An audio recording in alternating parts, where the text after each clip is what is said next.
Dans le cadre de rétrospectives de différents animés, si vous cherchez toujours de nouveaux animés, puisque je pense que toujours des fans d'animés en cherchent toujours de nouveaux, je m'attelle un petit peu sur quelques animés, et là notamment je vais commencer sur des animés, on va dire un petit peu, qui s'adressent un petit peu à des femmes, donc des animés type Gojo Ai, donc pour faire simple, qui s'adressent à une relation entre deux femmes.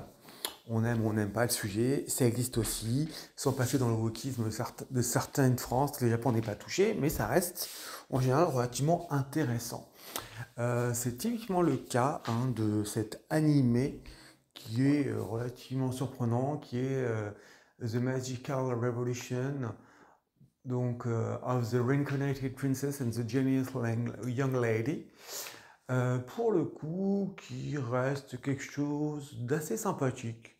Alors, je vais pas dire de sommaire, mais on reste sur un animé assez agréable en fait, malgré une aptitude à la magie ordinaire. La princesse Anifia défie les attentes de l'aristocratie en développant la magicologie.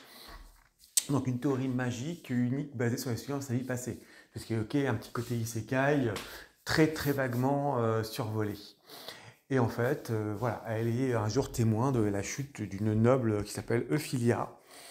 Et du coup, elle décide de concocter un plan pour l'aider à retrouver sa bonne réputation. Et elles vont essayer de vivre ensemble et de faire des recherches sur la magie. Mais cette rencontre, bah forcément, comme on s'en doute, va engendrer pas mal de petits soucis. Bien sûr, une relation amoureuse, bien évidemment. Un petit et risque de changer tout simplement l'avenir du royaume de façon indéterminée. Puisqu'effectivement, on va se retrouver dans un animé où, effectivement, bien évidemment, il y a la problématique de la femme forte, effectivement, qui a besoin de personne pour s'en sortir. Il y a que des discriminations entre nobles et pas nobles, parce que la noblesse peut utiliser la magie et pas les autres. Et donc l'intérêt de la démarche, là, ici, est que notre héroïne et puis sa potentielle colocataire va tout simplement essayer tout simplement de vulgariser la magie, en fait. C'est ça l'idée générale de la démarche. Et là-dessus, on va se retrouver par rapport à un royaume avec tout ce qu'on peut imaginer dans ce type de sujet, c'est-à-dire un peu de trahison, de la solidarité féminine, des petits complots, de la subtilité. Alors, c'est un peu plus profond que ça en a l'air, donc bien évidemment, derrière son côté qui peut sembler léger, on se retrouve dans un animé qui déjà visuellement est très bien fait. Clairement, on est sur une très bonne qualité visuelle. C'est relativement, je vais pas dire trépidant, mais ça passe bien, c'est assez plaisant, assez divertissant. Comme souvent, comme je l'avais déjà fait, j'ai déjà fait différentes critiques sur les animés féminins. Et parfois, il y a de très belles surprises, c'est le cas de cet animé. Donc, n'hésitez pas, si ça vous intéresse, vous pouvez jeter un œil à cet animé. Comme bien souvent dans les animés un petit peu qui sont faits à partir de jeux vidéo de drague, on se retrouve avec des surprises plus ou moins désagréables, plus ou moins lentes, plus ou moins bien réussies. Là, dans le cadre de I'll Become a Villainess ou Begin to Underworld, enfin pour faire très simple là-dessus, on va faire un petit peu le détail, mais on reste sur un animé, voilà, on est sur un I Become a Villainess who Goes Down in Story, donc on revient sur je vais devenir une vilaine qui va marquer l'histoire. Pour faire simple, pour ceux qui ont besoin de traduction, en vérité, on se retrouve sur un animé relativement sympathique qui parle de Alicia, qui se retrouve projetée dans la méchante de son dieu de simulation préféré. Mais voilà, elle déteste les héroïnes gentilles, il y a ce petit côté décalage, et le prince semble tomber amoureux d'elle. Et elle va devoir un petit peu, c'est du school life, un peu de romance.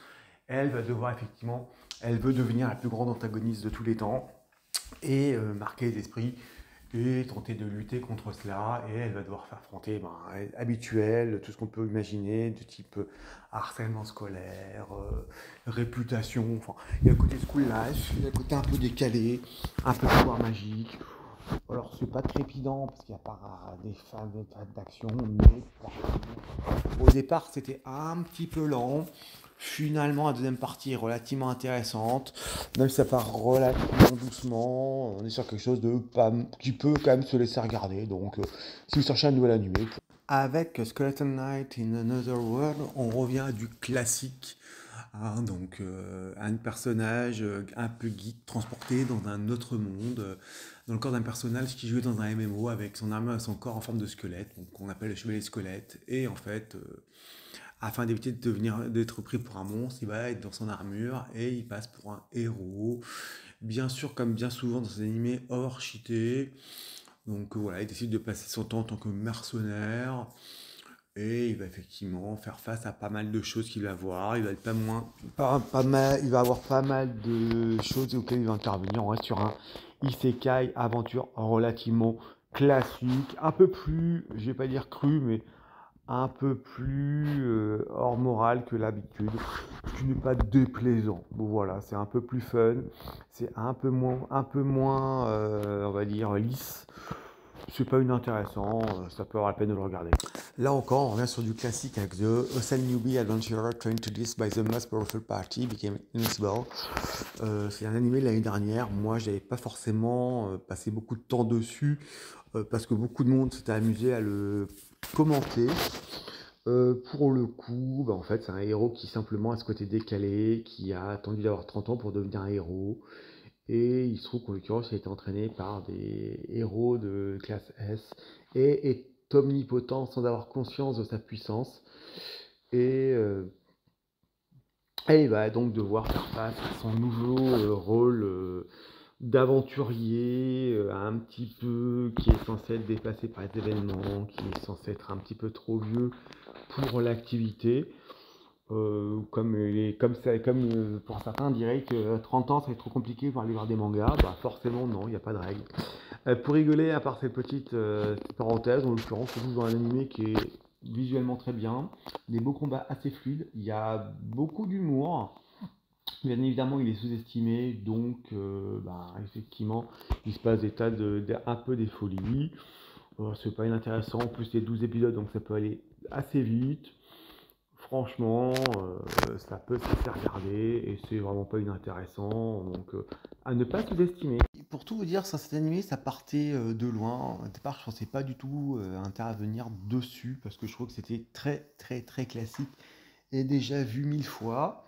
C'est The Healer who was banished from his party is in fact the strongest. Bon, comme souvent, hein, le cas d'un héros qui a été exclu de son groupe parce qu'on le considère comme faible, qui en l'occurrence se trouve être super puissant et qui effectivement, se retrouve dans un type fantasy, voilà, et il va se retrouver tout simplement, il sait juste utiliser guérison de base, soins de base, mais bon, il est super puissant, un peu et pas mal badass, et en fait, bien sûr, il y a toujours une légende de héros légendaire qui a sauvé le monde.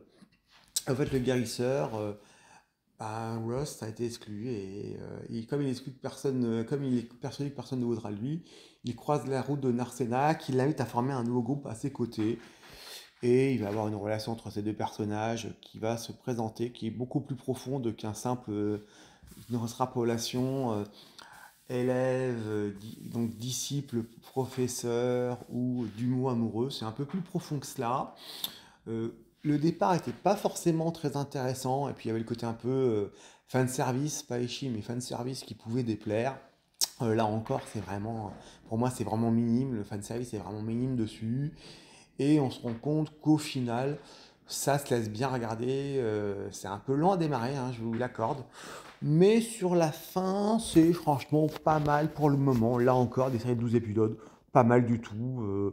Ça peut valoir la peine de regarder. Donc, parmi tous ces animés, j'espère qu'il y aura au moins un animé ou deux que vous n'avez pas vu et qui vous plairont. Et n'hésitez pas à me faire un retour. Et puis, comme d'habitude, hein, je ne le dis plus, mais on s'abonne, on like, il ne faut pas hésiter, ou on dislike. Merci les amis.